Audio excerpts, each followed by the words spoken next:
Returning now to our top story, the race for the presidency.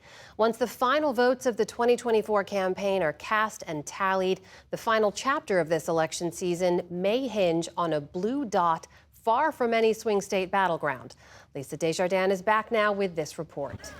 Omaha Democrats in deep red Nebraska embody the symbol of their movement, a blue dot on the state's political landscape.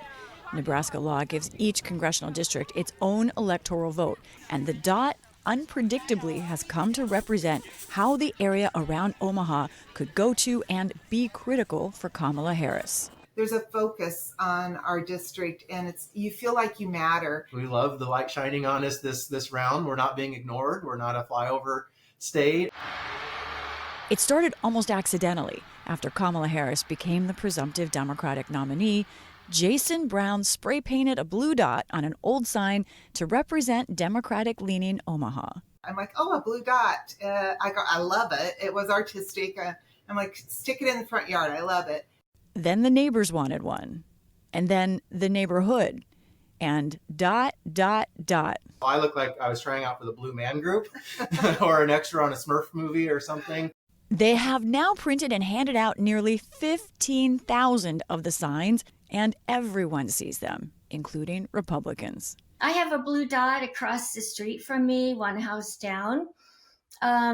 It's fine. I really do think that we need to be more accepting of the other side. There's one sign that's a big red dot eating the little blue dots, if you've seen that one. They're fun. You know, it's another way to express yourself. Mary Harper is a grandmother, retiree, and volunteer neighborhood champion with Red State, Nebraska, devoting countless hours of her free time supporting GOP candidates up and down the ballot. Well, both sides say this is the most consequential race in the history of the country. We do hear that every 4 years. Every single electoral vote is going to matter, but here's why Nebraska could be the decider. There is a plausible scenario where Pennsylvania, Michigan, and Wisconsin all go for Harris, and the remaining swing states all go for Trump. That leads to a scenario where Nebraska's one electoral vote, we mark that down here, could be the deciding factor. So if it goes for Trump, it's a 269 tie. That would likely lead to his win in the House of Representatives. But if it goes for Harris, it gives her the presidency. Democratic VP candidate Tim Walz was born in Nebraska, and he was in Omaha last month, underscoring the importance to their campaign. Hello again, neighbors. It's good to be home. A recent New York Times Siena poll found Trump up 55-40 statewide, but Harris winning 54-42 in the Blue Dot District.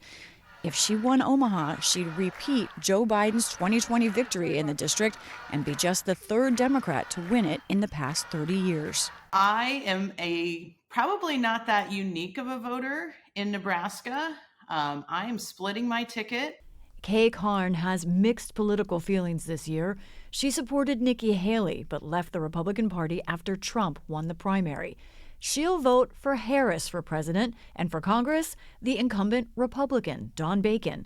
She's still weighing her options in the surprisingly tight U.S. Senate race. I really think the future direction of our country is at stake this year.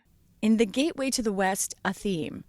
They feel they are also the gateway to the next presidency. The stakes seem frightening. We're at a critical path right now. We have such different approaches for how we think this country should go and how it should be run. It's huge this year. In Nebraska's Blue Dot, many visions for the country and one potentially decisive electoral vote. For the PBS NewsHour, I'm Lisa Desjardins.